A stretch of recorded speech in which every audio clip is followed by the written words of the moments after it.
magandang gobyerno at mataas ang tingin ng mga age ng buong bansa, iba't ibang bansa sa Pilipinas. Ngayon tayo yung pinaka-corrupt na bansa sa Asia. Dati yung kinatatakutan. Kaya ngayon nabubuli na yung property natin, Spratly, et cetera. West Philippine Sea, naaangkin na sa atin eh.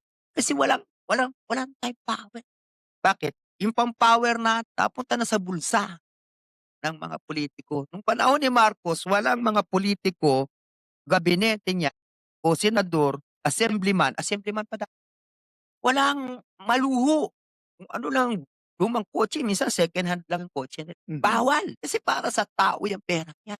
Kaya kita mo ang lakas ng power natin 'no, kahit sa Amerika pinililigawan tayo nila Ronald Reagan, eh, kay Ronald Reagan ko lang nakita na wala akong nakilalang tao sa mundo na pinakamayaman kundi si Ferdinand Marcos. Ferdinand Iba yung dinala ko dati nung eleksyon kaya hindi ko masyado napag-aralan.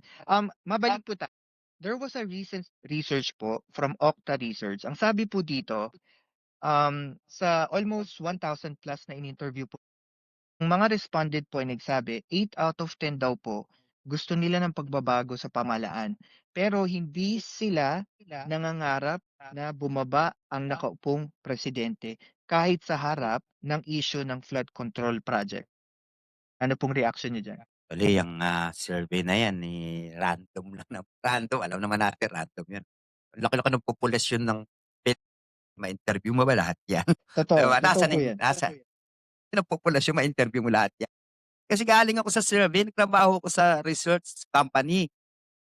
Hindi ko nabanggitin yung pangalan baka mapagalitan ako ng ninong ko. Galing ako sa research company, nagbabahay-bahay. Di ka na nga nakakatulong, pabigat ka pa. Dapat tayo mismo individual para gusto niyo ng pagbabago ng bansa, tayo individual magsikap, pag-asa sa gobyerno.